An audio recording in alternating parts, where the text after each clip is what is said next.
You're listening to Trek FM. Want to join in the conversation and share your thoughts on this episode? Join the Babel Conference, our listeners' discussion group on Facebook. Just type BABEL into the Facebook search field, and we'll look forward to seeing you there. This is Steve Sansweet of Rancho Obi-Wan, and you're listening to the 602 Club.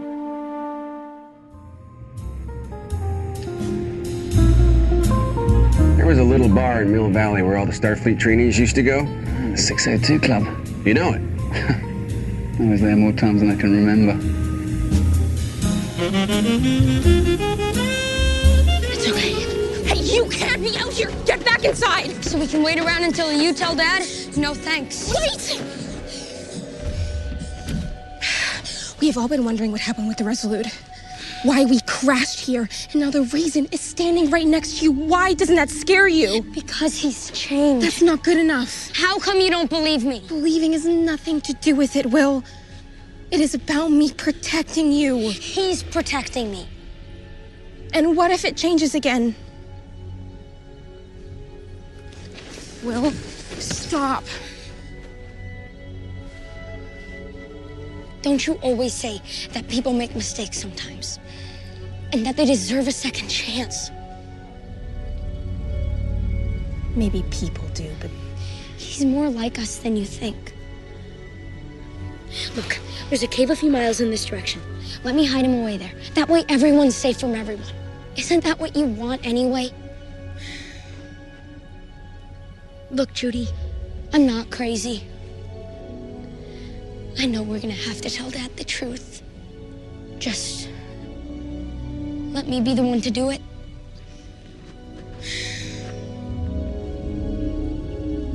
Guys! You guys realize you're on the wrong side of the fence? So whatever's going on here, I think it's great.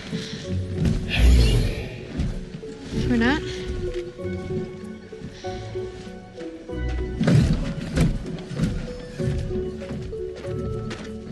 Hello? Okay, someone is gonna tell me what's going on though, right?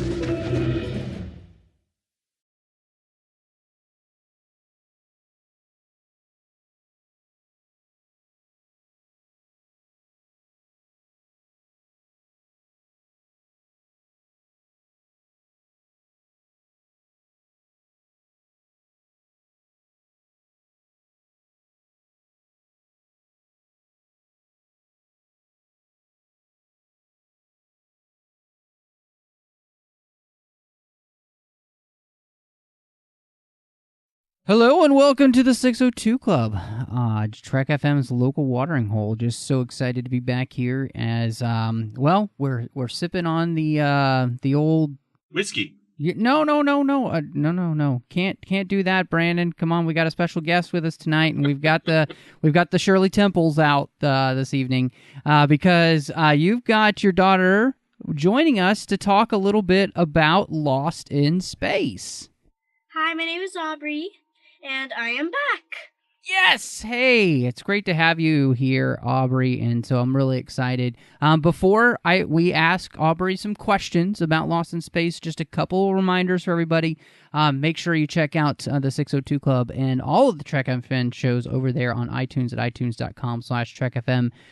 While you're over there, hit the 602 Club up with a star rating review. Let people know what you think of the show if you're listening, and why they should be listening. Help people find the show. That's great. Other places you can follow us.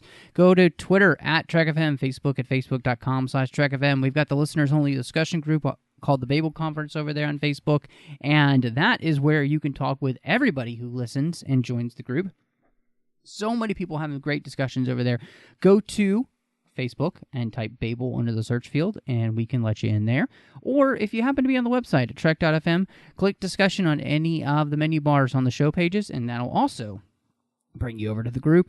And then last but not least, if you are on the website and you would like to send us an email, we love getting emails to the show, go to trek.fm/contact, choose a show, choose the 602 Club, and that comes to me and any of the hosts that are on that week. And so, now, Aubrey, for you, I was really excited when your dad said you wanted to come on because he said you were really enjoying Lost in Space. But first, so your dad said that he's been showing you lots of really fun movies this year.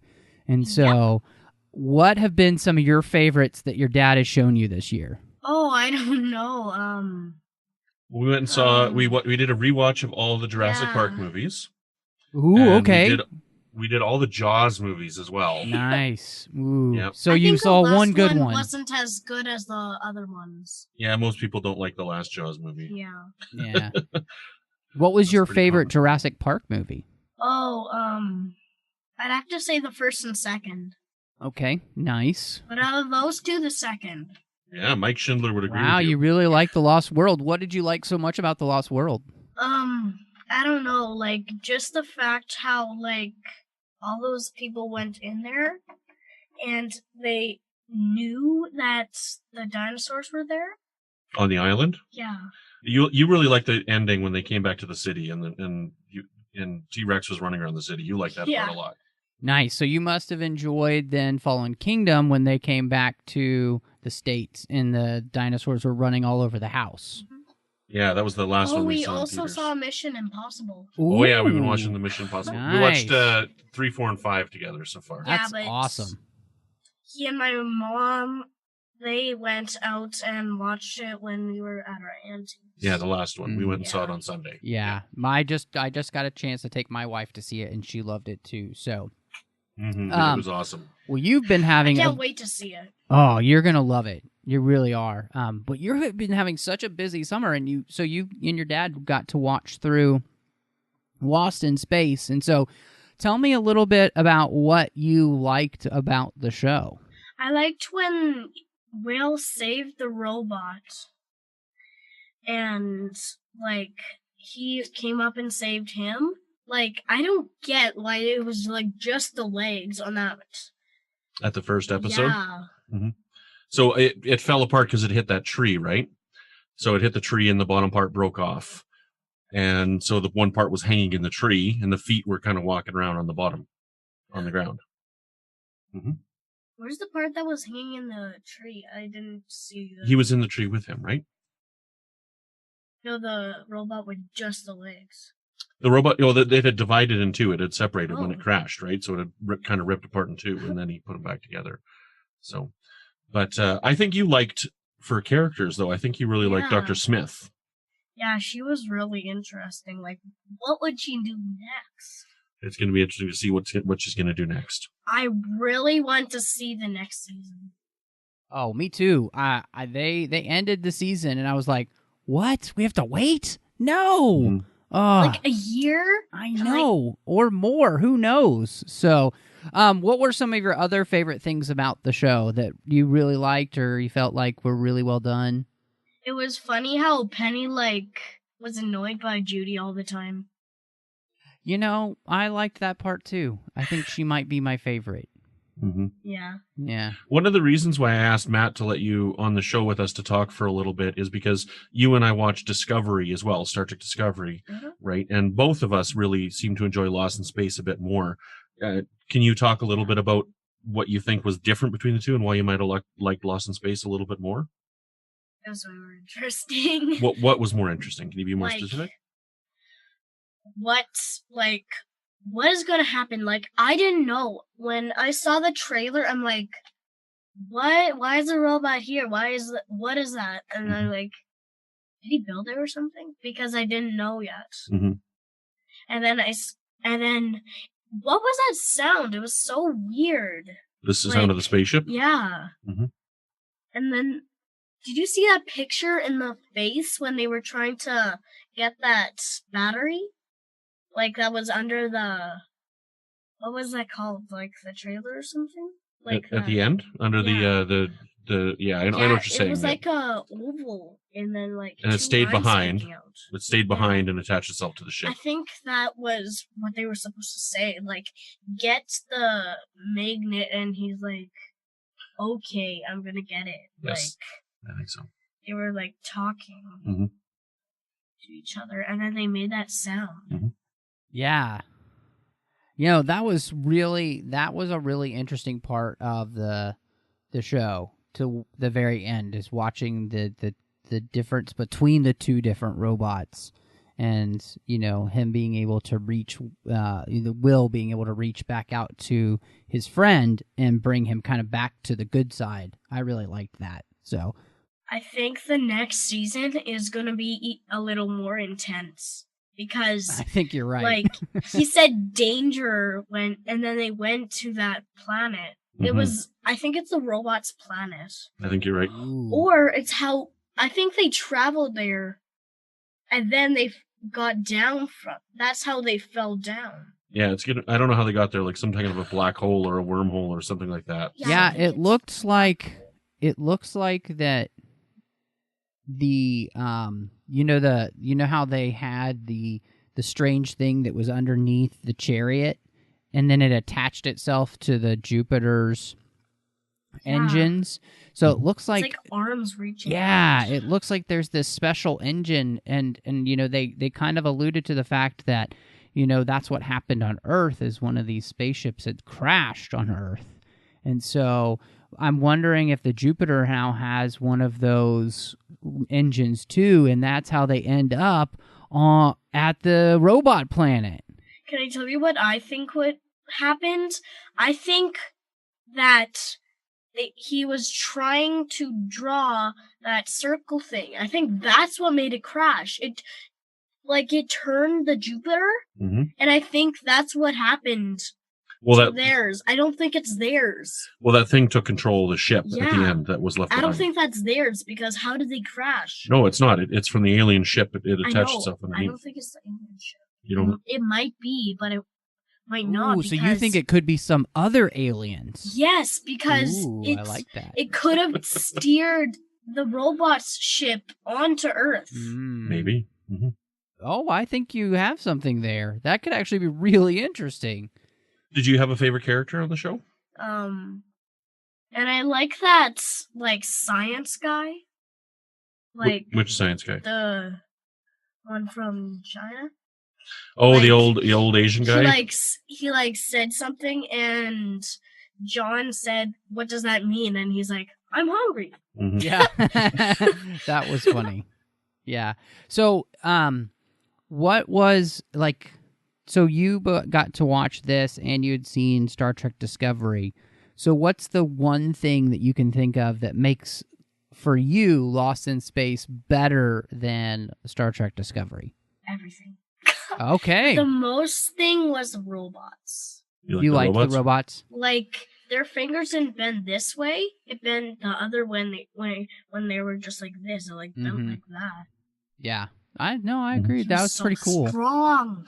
Yes, I liked when he moves the rock with Will. Yeah, it looks like just Will is pushing it at first. And what? When I first saw it, I'm like, what is happening?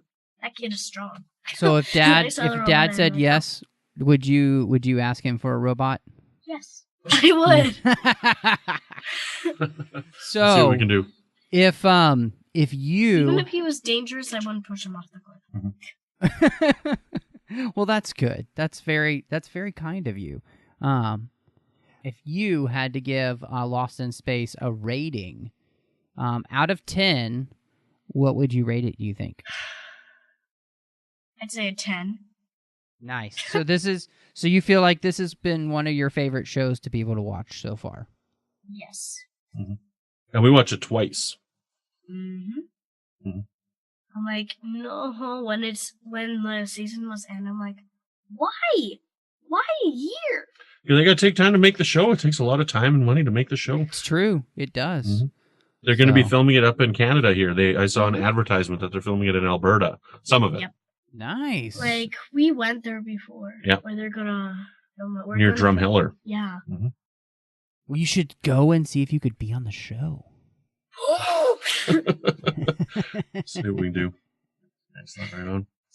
Well, thank you for letting us know what you thought of the show and for being on the show. It was really fun to have you on, and it was great to get your perspective on Lost in Space.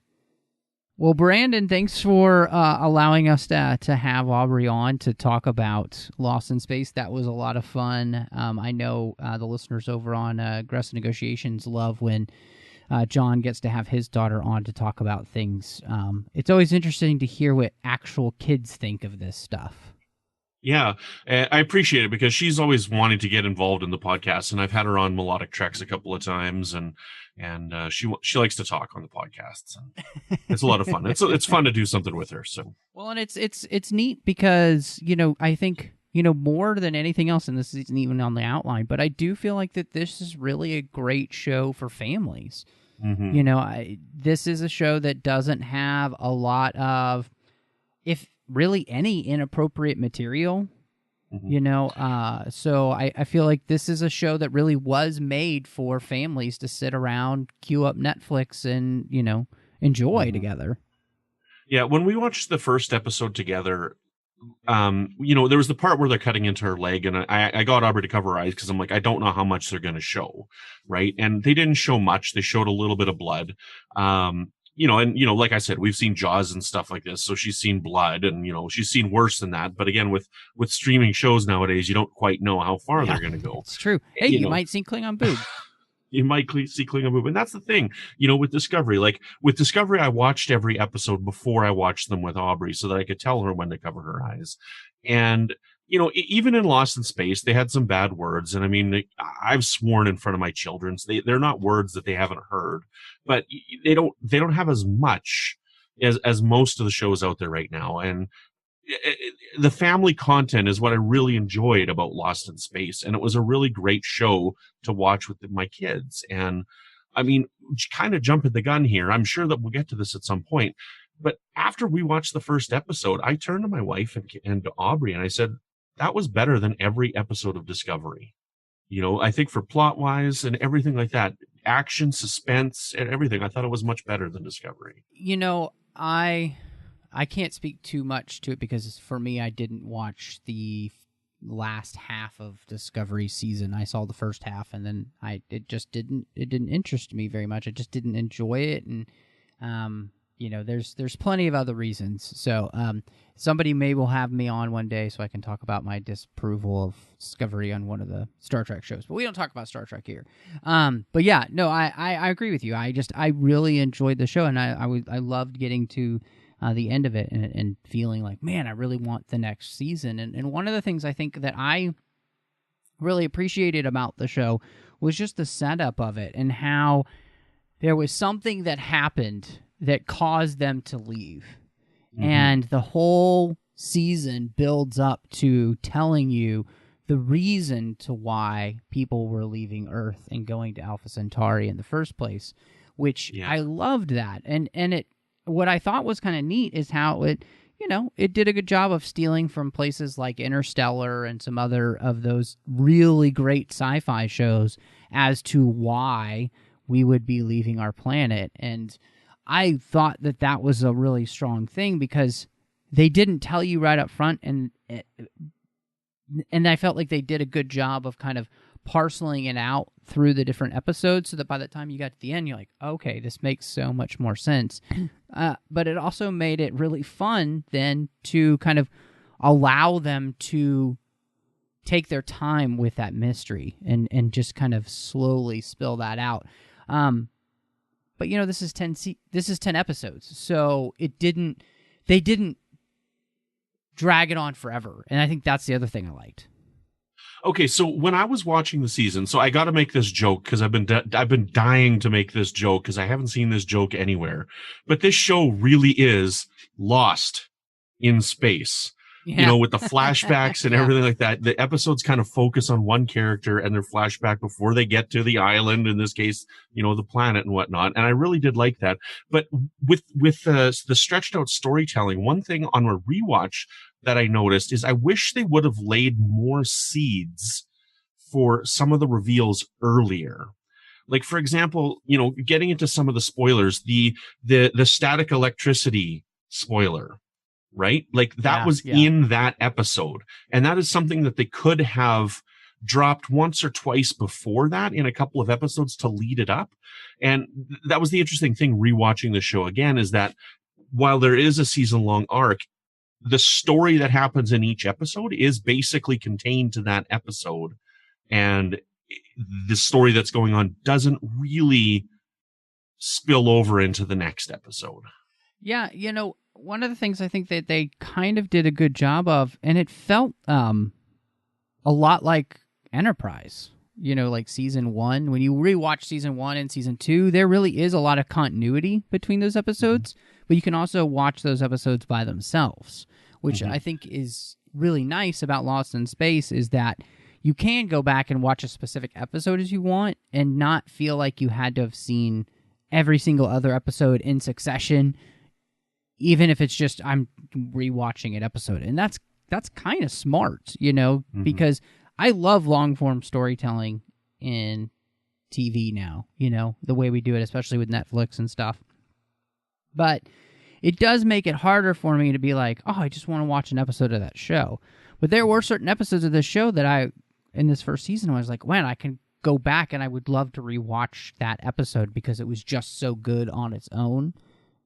So I think, the Tar Pit episode. That's one that you could watch just by itself. I was actually thinking about that episode the other day, and I thought that was a really well done episode. The other thing I think that was really cool, just about the setup of why they're leaving Earth. I love how that whole idea did tie into the very end of the series, this season, that the reason they're leaving Earth actually has to do with these aliens, and one of their ships, or as Aubrey said, maybe it's another alien ship, we don't know, but it seems like it's possibly these aliens, and that they're kind of responsible for messing up our planet.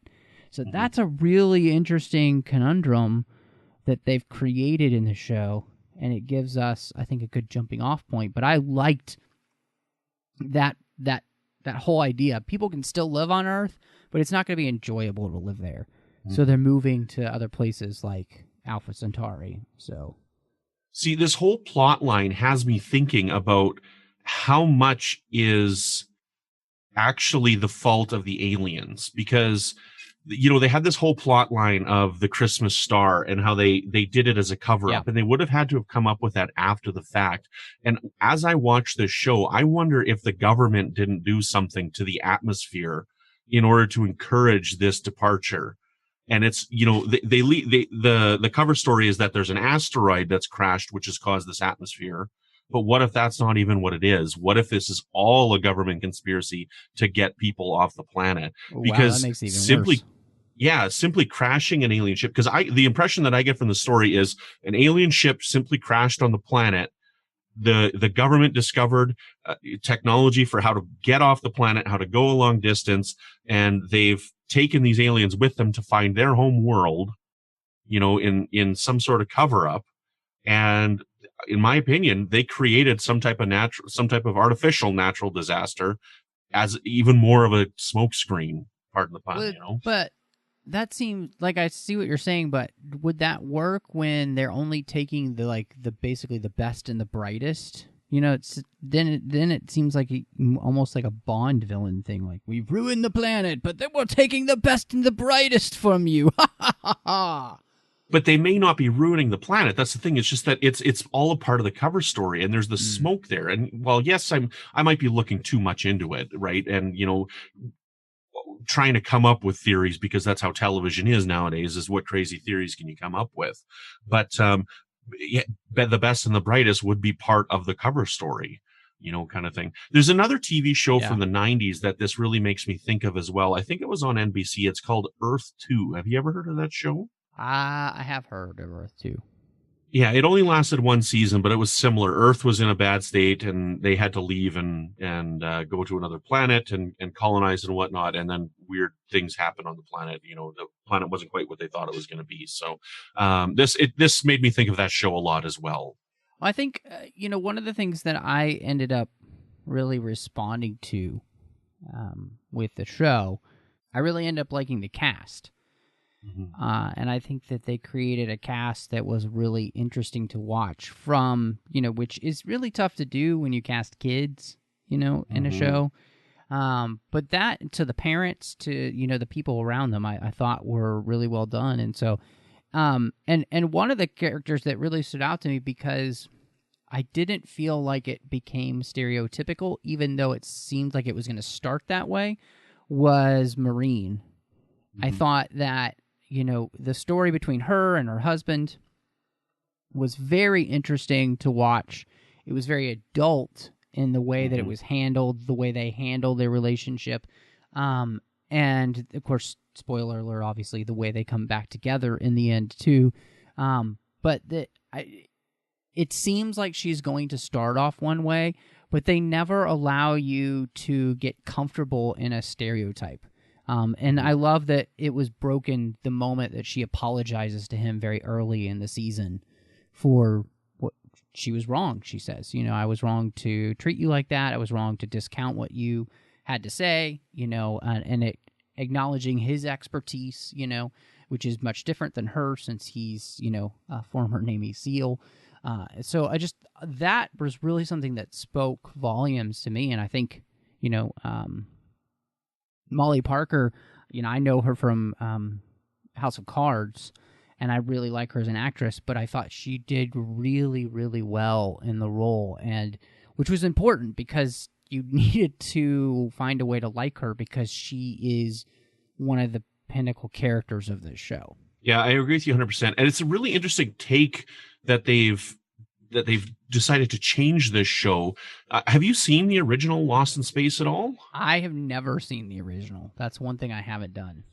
See, I've watched about the first half of the first season. Like the show, it's really serious for the first half of the first season. And after that, it kind of starts to get really silly. And I haven't watched beyond that. And it is very good science fiction. It's very, you know, mid-60s science fiction for when it came out. But the story is very, very different. And what they've done with this show is very similar to what happened with Battlestar Galactica. And, you know, in my opinion, this is what I would have liked to have seen them do with the Star Trek Kelvin timeline movies and whatnot, is just have a complete reboot, completely change it for a modern audience. And I think it works really well in these type of shows because the concept of the shows is great. But to see this with a modern take, having a couple who's been separated and are fighting over their children, and she wants to take them away from the planet and take them away from their father, I think is a really fascinating starting point, because there's this whole other level of, you know, what's the word I'm looking for, of conflict within the plot line that's there right from the get-go. That's different from the rest of the conflict of the show, but is going to play in tandem with the rest of the conflict in the show. Well, and what made it fascinating was watching, you know, Tony Stevens as John Robinson, who, you know, we obviously realized that is Judy's adoptive father, and then, you know, he's the biological father of Penny and Will. And so there's this whole other layer to their family as well, because, you know, Judy is not his biological daughter.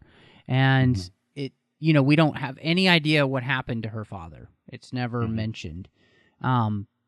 But they have a different relationship and a much more strained relationship when he, you know, they first all try to start working together after they get lost in space. And I also loved that. And I felt like watching this man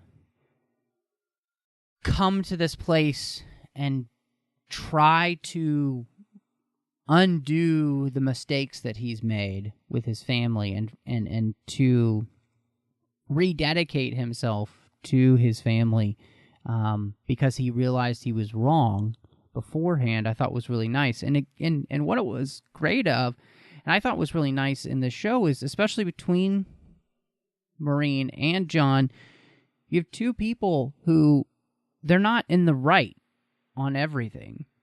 And they admit that to each other. And I think that's a really important thing in our world, to have two adults say, I wasn't right, you know, and to be able to admit when you're wrong is huge.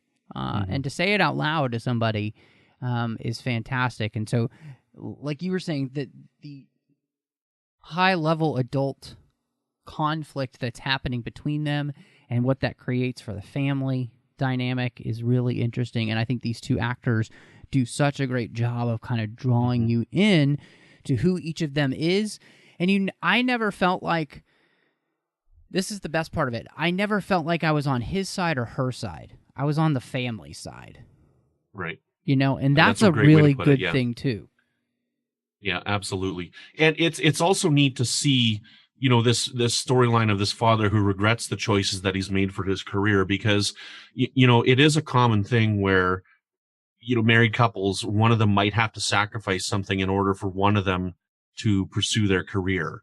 Like we see this on Deep Space Nine with Miles and Keiko, and it causes issues. It causes strain in the relationship.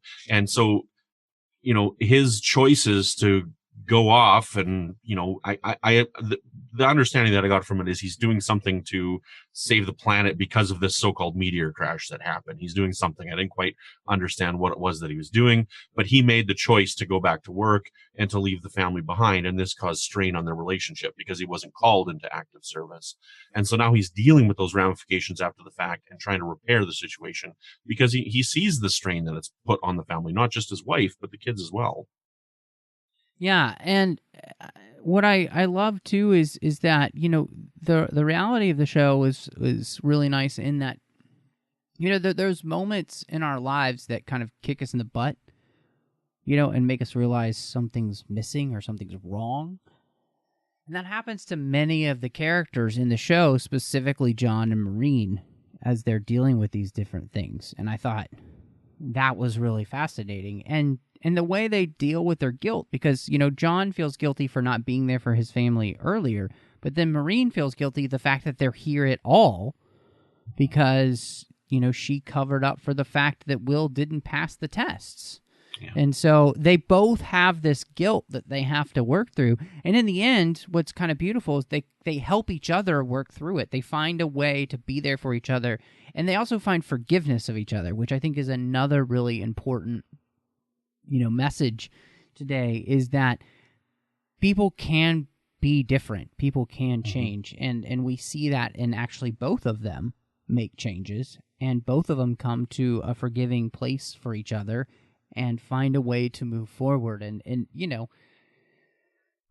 it's definitely, when I think about it, it's something that we just don't see enough in our shows and in our media, of people admitting where they're wrong, but also being given forgiveness and the opportunity then to make things right. Yeah. There's so many positive things in this show. Like, yes, there's adversary.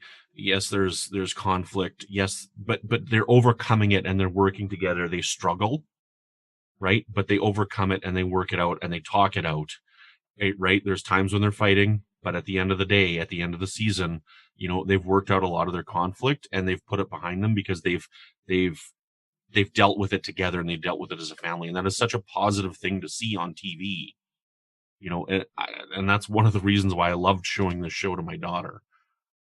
No, I agree. If I had kids, this would be a show that I feel like would be one to watch with them, and you can get to talk about that stuff, right? And what's nice is that you don't just have to talk about what's wrong in it.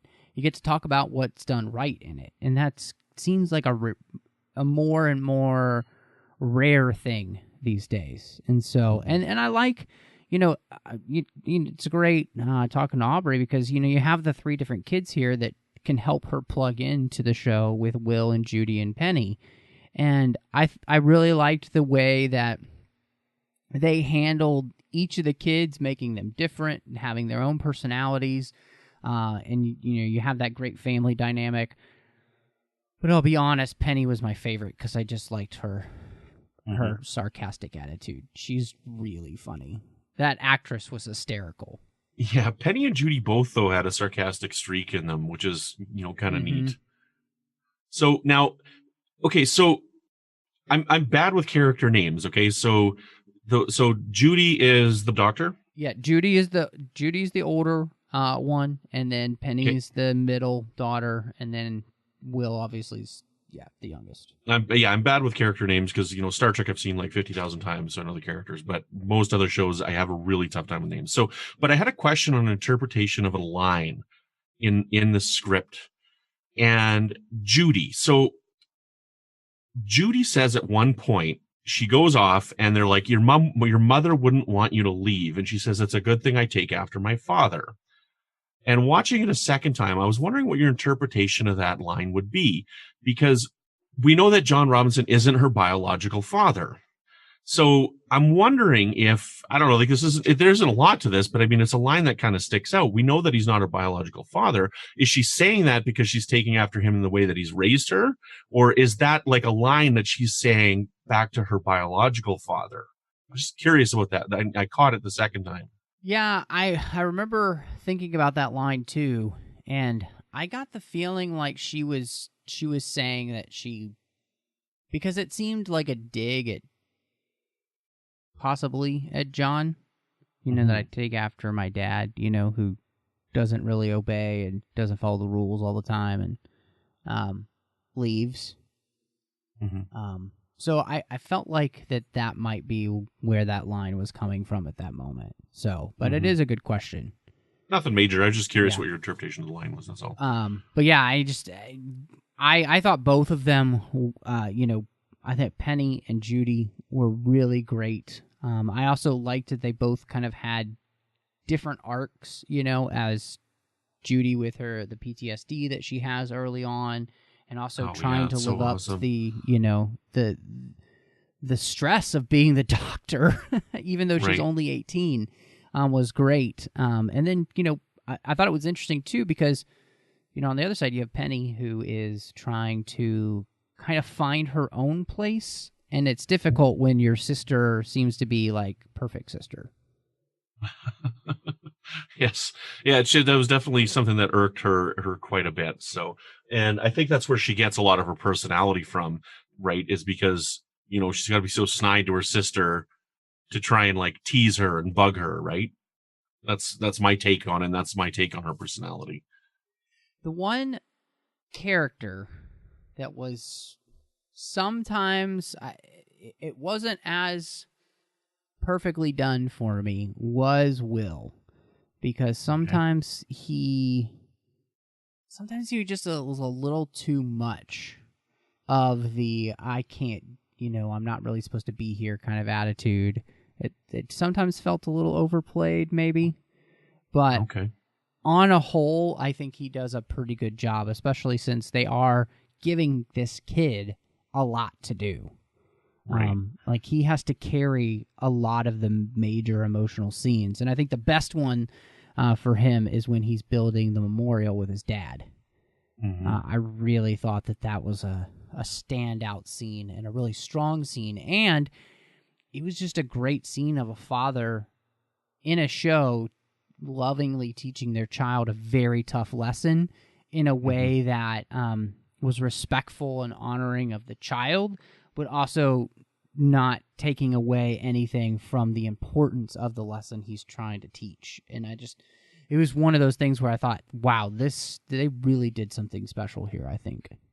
Yeah, they did. And the actor that played Will did a really good job. Another scene that really stood out for me on top of that one was, a lot of it may have had to do with the editing, but it was after he wasn't feeling very good, and Penny put him on that rotating thing in the cargo bay, and he came off and he was dizzy and whatnot, and when he stood up, he did the arm thing, and Penny did the arm thing, and they had that flash to the robot doing the arm thing, and his attitude just changed, because he missed his friend, he missed the robot, and I think he did a really good job of that scene. He conveyed a lot of emotion, and I'm sure that the editing had something to do with it, but I don't know. I really appreciate that as well. Yeah, no, that was a really great scene. And I also just liked that whole story plot line with him and Penny, and her trying to make him feel better, and just again, it was a great moment of what family does for each other.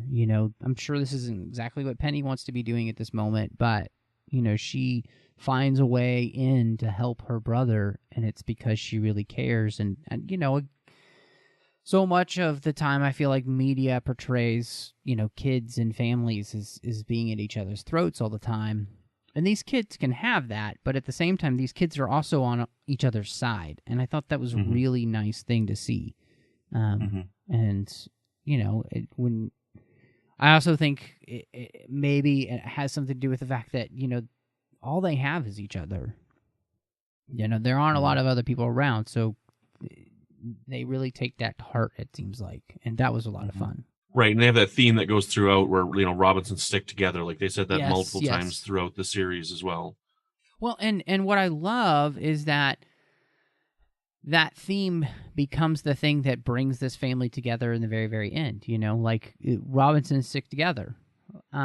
And this family is fractured at the beginning, and so them sticking together, it takes a lot of work for that to happen again, for them to fully come back together. And so it's nice that they actually make good on that motto for their family. So, which, I I have to say, one of the characters I enjoyed most on screen was Don West. He is just hysterical. He was a great character. He's very different from the Don West in the original show, but it works so well. And I like his character, that he's this, this hardworking guy. He's like a mechanic for the fleet. He's going to be going back to Earth at some point. That's the impression that I got, is he was supposed to go back. I know they said it was a one-way trip, but I got the impression that he was going to be going back to Earth after they were done setting up the colony. Right. And, he's looking out for himself. He's smuggling this liquor, and, he's got a very interesting sense of humor, and the comic timing that this character has is really, really good. Like some of the scenes where he's like in I think it's the second last episode, might be the last episode where John is talking to him and like trying to insult him and whatnot. And he's like, "Oh man, what you, oh, I get it. Yeah. You're trying to make me cry." Just some of the timing of the way that he says things is like really, really well done. That was great. I loved that scene. I thought that was really funny. And then John makes him cry on accident by, right. Yes, that was awesome. He was just he feels like an amalgamation of a lot of smuggler types that you get in like a Han Solo type of character. That's kind of where he's coming from. He feels like a cross between Han Solo and Star-Lord. That Chris Pratt's character from Guardians of the Galaxy. He's just kind of the goofy smartass, but he happens to be really smart as well. Mm-hmm. And I liked that there was a different side of him, and there's this really interesting kind of like budding relationship between him and Judy, which I'll be interested to see where that goes, because it felt like they were kind of bringing that to a place. It basically felt like Han Solo and Princess Leia. Yeah, I got that impression too, and I get the impression that he's a kind of an older guy, so knowing that she's 18 is like kind of interesting that they decided to go that way. But the chemistry of the actors, but their chemistry is really good together. So she likes the guy, but she's upset with him for his choices, but she's never encountered a type of person like this before because of the way that she's been brought up, right? Well, and it does create, and if they never bring it to anything romantic, it also just creates that nice learning moment of, you can't judge a book by its cover, and I think definitely Judy is somebody who's been surrounded by the top of the top type of people, because of the fact that, she's 18, she's already a doctor. Right. And so Don West type of character is not somebody she's going to run into very much. And so I think it's helped open up her perspective. And more than anything, I think if that's the only thing that ever kind of really comes from the relationship is that aspect, I think it's a really worthwhile trip to take with them. But yeah, he's really funny. And again, he's kind of, you look back at Solo, the movie that just came out this summer, he's very similar to that. He's the guy who wants to be, seen as kind of the outlaw, but he's got a heart of gold that he can't cover up, Yes. He can't keep it covered up. So it makes him, I think, a really fun character. And the actor, like you said, he has some great comedic timing. So he just, he pulls off some lines, and he definitely had me chuckling many times that he was on screen. Yeah. And lest we forget Debbie, the most important character in the show. I mean, yeah, the luckiest chicken, because, the chickens never getting eaten now. So Parker Posey was interesting to me because as June Harris or Dr. Smith, one of the things I think she does so well is I absolutely hate her character. Yeah. Like, I hate that character in the way you're supposed to. And she makes you try to feel sorry for her in places, but she is just so good with the manipulation. I just hate her, and it's really well done. Like, I really do. I hate her as a character. Yeah, it's interesting because she does such a well job, but she's basically just Parker Posey. Like I know her best from Dazed and Confused, and like she's just Parker Posey. Like Parker Posey is one of those actors that they're just them on screen a lot. And, she does take it to a little bit of an evil level with Dr. Smith. But one of the things that Aubrey noticed, an interesting acting choice that she made, is that she kept touching her eye to wipe away like a tear, like an artificial tear or whatever. And Aubrey, the second time we watched it, started to point it out every time she did it. She's like, she's doing it again. She's doing it again. And it's like she's wiping away a fake tear because she's sad or moved or whatever. But it was a really interesting choice for her to make. So I don't know if you noticed that at all when you were watching it. I didn't, but I mean, when I rewatch the show, I will definitely take a look at that. But it does seem to make sense for a character who is having trouble. She's lied so much. She's lied herself into oblivion almost. She doesn't. Yeah. She's having trouble sometimes remembering what's real and what's not in that sense. And yeah, she even has that moment where she's talking to, the robot she's trying to fix after Will's knocked him off the ledge. Well, not knocked him off the ledge, but have him walked off the ledge. And, she's trying to tell him the things that are true that she remembers, because it's been so long since she's told the truth. And I think that that's really interesting because it creates this whole kind of like theme of, you can't live in a lie forever. Especially when it is, because it slowly eats you apart. And and I think that was something really interesting to watch her never fully able to pull herself out of that, sick cycle of lying. Like, she just can't get out of it. Right. And, I don't know if the intention of the writers was to go into this and make Dr. Smith a woman, or if they just wrote the show and decided to cast her instead, and they kind of wrote the story around it, or if they went from the beginning and said, we want Parker Posey on this. But, I didn't have a problem with them changing Dr. Smith's gender for the show. And I thought it was a really fascinating take of it. Like Battlestar Galactica, when they made Starbuck a woman, it works for the show on a whole new level. And it makes it really fascinating because, you're able to have this person who can impersonate her sister and go onto the ship. And I don't know if you noticed, but the real Dr. Smith that she met in the hallway was Bill Mumy, who played Will in the original show. I did not notice that, but that is pretty stinking awesome. Yeah, and Bill Mumy was also in the Siege of AR-558 on Deep Space Nine. Oh, wow. That's awesome. So Bill Mumy was the Dr. Smith. So if you look at the photos and stuff, that's him, which is kind of cool. So oh, that's great. Yeah, no, she just does such a great job of making you absolutely hate her. And that's what the show is absolutely going for. And so I think they do a really good job of that. Amazing job. So yeah.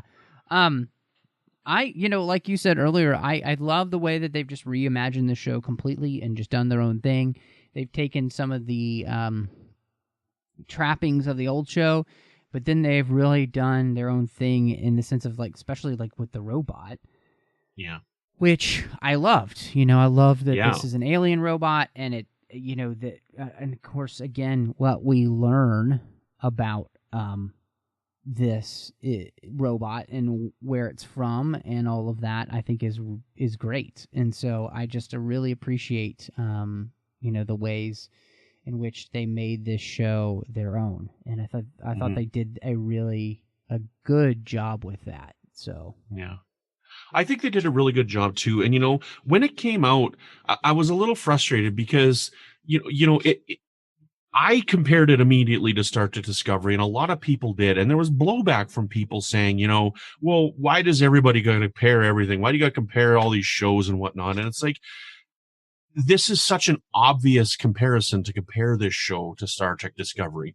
They're both modern tellings of a new of an old show from the 60s. They're both on streaming service. They're both season-long arc shows. Like everything about them is the perfect comparison of the shows, and it makes sense to compare them. And they did such a great job with this show. This show is everything I wanted Discovery to be. I don't hate Discovery. It's just, it fell so short of where it could be. And I'm going on a little bit of a rant with Discovery, but so many people are like, well, Star Trek is never good in its first season. None of the Star Trek series had a good first season except for the original and whatnot. But that's not how television is. Every single show I watch has a great first season nowadays. You have to, Well, I will say too, just going on that, that's not true. I think Deep Space Nine, if you rewatch, I think season 1 DS9 is great. There's some great stuff, especially when you rewatch it. There's not some great stuff, but that happens in shows. I think Star Trek Enterprise has a great first season, personally. So I don't think that first seasons should be, really given a pass. So, especially when the whole goal of a show, especially these days, is to write to a place to where they want you to watch it. They're like trying to make you watch. And so, I don't think it's a. I really think that that's a bad thing to say these days. I just, your goal should be able to give people the best product possible on the first season, and I think they do that. And one of the things that really stuck out to me in this show was this theme of like, wherever you go, there you are, because everybody is trying to get to Alpha Centauri to start over. Doesn't matter which character it is, they're trying to find a new life. And what they keep talking about, just on a high level, is, we're going to go to this place. It's going to be awesome. There's going to be no war. There's no strife, And I kept thinking to myself, you're bringing humanity with you, Like, so just because this is a new place doesn't mean those things won't exist. And so there's this false idea that we can just leave problems, and go find a better future, somewhere else. But it's like, but you just bring all of that stuff with you. Right. So, well, and you've got these characters who've done it. Like, Dr. Smith was an accident, right? June Harrison was an accident. She shouldn't have been there. But, you've got Don West, who's a guy who is looking out for himself, and he wants to get paid and he wants to get the money. Well, that's part of humanity that you're bringing with you. That's something they wanted to leave behind. This guy that's running the colony, right, where, Maureen's like, I didn't vote for the guy. This guy here, he's not the best person to be leading this group of people, I don't think. And, he's bringing that stuff with him. And you're exactly right. You're bringing people with you, and people will never always agree 100% on things, which is going to cause conflict, and can lead to creating another Earth. The other thing is that, too, it also shows that just as individuals, you can't run away from your problems. You have to face them, because otherwise you are still going to be the same person that you were, unless you do the hard work to change. And there's a clear dichotomy in the show between, like John and Maureen and these characters, even Don West. Those characters who they have proclivities for certain things, which we wouldn't consider good. Then you have your, June Harris, and you have these two different sections of people one who's willing to take responsibility for their actions and do the hard work to change, and the other who is not. Mm-hmm. And, you know, Dr. Smith is just not willing to make that change, you know. She's not willing to look at herself, you know, in the mirror like Michael Jackson and make that change. So I thought that was just a really fascinating theme and a really good one to say you can't, you know, just get lost in space and expect to lose your problems too. To actually make yourself a better person takes work. Yeah, you got it. Yeah, that's a really interesting thing to go throughout. And it's gonna be interesting to see how like take it into the next season. Are we just gonna focus on the Robinsons next season? Because the original Lost in Space, you know, at least as far as I went, is just the Robinsons. Or are they gonna be doing two stories where we've got the Robinsons and then we've got the Resolute as well? It's going to be really interesting to see where they're going to take this and if they're going to develop the Resolute plot line. Because if they don't, like, they don't have to, because the original Lost in Space is just the Robinsons. This whole season could just be a prologue, and now they're lost in space. Yeah. Right? Because they're alone now. So they could take that route. But if they do continue, it'll be interesting to see how the colony develops and the colony builds. And that's something that I really do hope that we see, and to see how those problems will be dealt with. What did you think of the production of the show? Because, you know, anytime you're watching a show like this, it's, you know, it could be hit or miss. And so, you know, they're trying to do, you know, alien planetscapes. They're doing, you know, starships. And robots and those kind of things. So did they do a pretty good job? What do you think? I think it's amazing, you know, and again, comparing it to Star Trek Discovery, they don't have any weird Dutch angles going on all the time. They don't have crazy lens flare going on all the time. You know, like the exterior shots of the ships and stuff, like they're natural looking science fiction shots. You know, there's not these weird color filters that are going on like they've got in Discovery. It's a beautiful show. You know, I love the shots that are in space. I love the shots of the planet. You know, they're filming it on location. They didn't change too much the way that it looked. You know, they had that one scene when Maureen was trying to put that balloon up and they had the purple grass, right? Mm-hmm. But, you know, for the most part, everything looked natural and looked beautiful. Like, I want to know where they filmed this. You know, like the mountainous terrain that they were in is really, really beautiful. And so I thought the production of the show was 10 out of 10. Beautiful. Special effects were great. I mean, I agree with you that I was really surprised how well production value holds up. I was shocked, honestly, about how good most of the CGI work here is, especially for a Netflix show. You know, it's not perfect, but it's much better than I thought it was going to be. The ships look great. The interior of the ships is fantastic. It feels like a wonderful conglomeration of Star Wars, Star Trek, and Interstellar. Like, it's like those three had a baby, and you get what these ships look like. It's awesome. Especially like the Star Trek Enterprise look, you know, so all three of those together, I love that. And then, you know, just, I thought they did great with trying to make, you know, Canada look like you're trying to make it look like an alien planet, and they do a pretty good job of that. And I absolutely love the Resolute. It was such a cool ship. I mean, it feels, again, like something out of Interstellar, but a little bit more science fiction-y. And I love the fact that it's named the Resolute, because there's some great history behind that with, you know, that's a ship that was lost on an Arctic mission. The British found it. They took that wood and they turned it into a desk that now many presidents have used as their Oval Office desk. So I thought that was kind of a fun name for a ship that got lost. I didn't know that history. Yeah. I didn't know that history. So, you know, I was honestly shocked by the production value. It's really good. One thing I wanted to ask you about that was really interesting that I haven't seen on a streaming show before is is the format of the episodes, each individual episode. Most of them, like the first episode, did not have a main title sequence or did not say the name of the show or anything until the very end.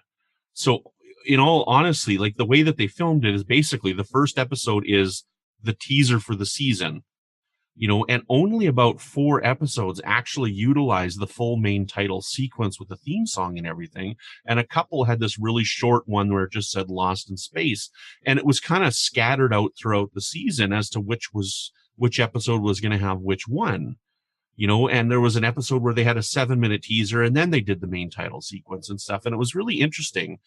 And I don't know. I just was wondering what you thought about that, because I thought that was really interesting, especially with the first episode. I kind of actually liked the fact that, unlike a lot of the Netflix shows, they didn't put the theme song or anything in there, and they kind of did it when it felt more appropriate for that specific episode, And I liked that they just did their own thing. I did like the theme song.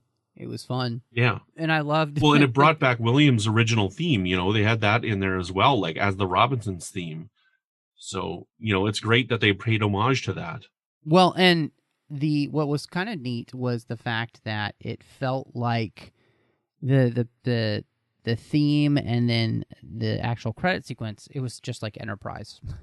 It was, totally. They even had the shot of the ship that said Enterprise, right? So. I loved that.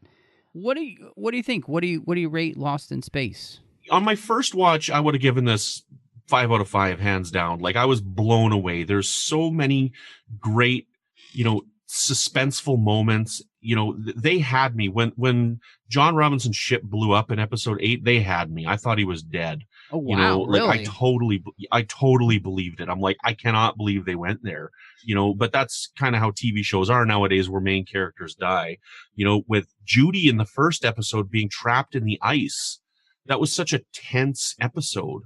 Like the character development and the plots that they had and the obstacles they had to overcome were just absolutely outstanding. My favorite one that I wanted to talk about is when they were going through that gas field. Like, what an amazing action sequence. And then when it flips over at the end and that gas is on there, like that sequence about sacrificing the one for the many was an amazing learning opportunity for my daughter. And it was an amazing conversation to have with her and to try and talk to her and say, they made the wrong decision when they saved this guy's life. And trying to tell that to an 8-year-old girl, it's very interesting, like it took her a while to understand that. And then when he dies later on in the episode, then we paused it again and talked about him. It's like, yes, they could have easily just written that he survived, but I would have given it a 5 out of 5 on the rewatch. Maybe it's because I knew what things were coming and whatnot. I'd probably drop my rating down to a 4 out of 5, 4.5 out of 5, somewhere in there. But I mean, it's still a great show.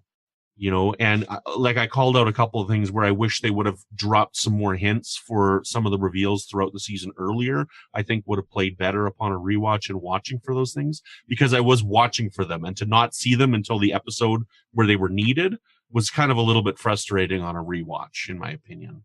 But I recommend this for anybody to watch it. It's a great show, and it's a great show to watch with kids. Yeah, I mean, I really enjoyed this show, and I can't wait for season 2. That cliffhanger of, oh my gosh, where are we, was fantastic. Yeah. They truly are lost in space now. And I thought you said it really well. This is almost the prologue to Lost in Space. And now we are truly charting the uncharted territory, just like the original show, where they don't have backup, and so... And there really is no hope of rescue at this moment, because they have no idea what's going on. So I think, I think I would probably rate this a good solid 4 out of 5. I think that it is a really well done show. If I rewatched it, I don't know, it could bump it up to like 4.5. But yeah, I think I'm right there with you. This is, as science fiction shows go, and finding a way to reboot, I think that this is in the camp of Battlestar Galactica reboot on that scale. Like, this is much more like that. They've done their own thing. They've created their own mythology now. And, they paid homage to the original where they could, as you pointed out some of those things, but otherwise they really are trying to make their own show, and I think that's really smart. So, and I will stress, this is not as good as Battlestar Galactica. No, this is. Let me put it this way. My point is to say it's on that side of the scale. Yes, it's not. I love Battlestar Galactica. The first 2 seasons, the next 2 seasons, that's a different story. But that we got to do a podcast on that. That first season of Battlestar Galactica, maybe one of the best seasons of television ever created. It's so good because it keeps. I mean, you just have to watch. So yes, but. So thankful to our associate producers here through Patreon, Ken Tripp, Davis Grayson, and Daniel Noah for supporting the 602 Club and, of course, the Trek FM network. It's a massive network, guys. We really can't do this without your support. And honestly, we've just kind of been making it recently. So go over to patreon.com/TrekFM, see how every little bit can help us bring all of this quality content to you each and every week. We've got some great levels that you can give at, where we give you extra back.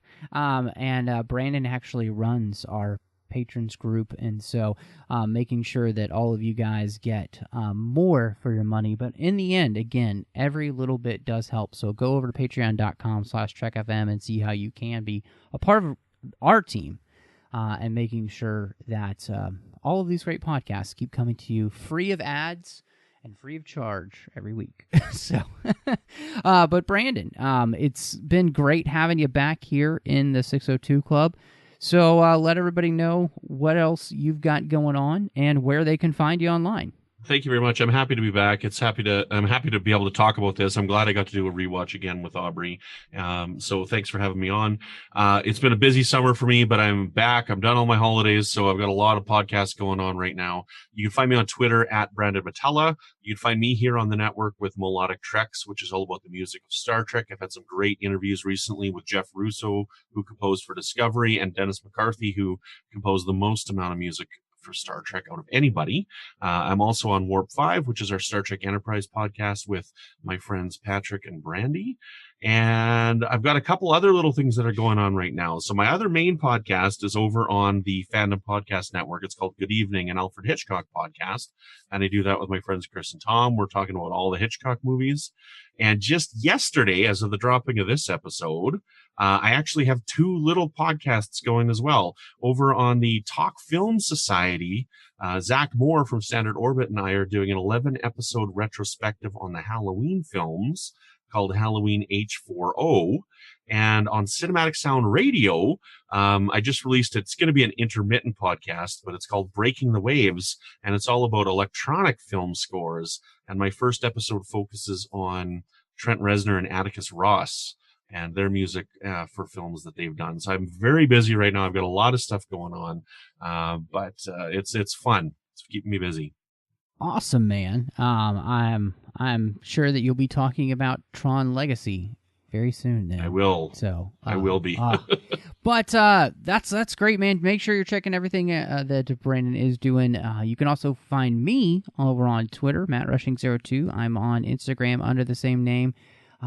You can also find me here on the network doing The Orb with Chris Jones, talking about Star Trek Deep Space Nine. We are trying to get more regular, but thank you for sticking with us and continuing to listen. You can find me over on the Nerd Party Network. I do a couple of shows there. I got Owl Post with Drea Kaufman talking about the Harry Potter series, 1 chapter at a time. We're in the middle of the Goblet of Fire, so make sure you check that out. Aggressive Negotiations I do with John Mills, as each week we dive into the world of Star Wars. In fact, this week we were celebrating 10 years of the Clone Wars with our Clone Wars movie commentary, so I hope you'll check that out. And then last but not least, I do a show with my good friend Courtney as we talk about films through the lens of faith on Cinema Stories. And I'll mention this here, it won't matter in the future, but going to be at DragonCon this year again in just a couple weeks at the end of August. So if you're a listener to the 602 Club, and you happen to be around the Star Wars track, you will probably see me. Please introduce yourself. I would love to meet you. But thank you so much for joining us, and y'all come back now, you hear?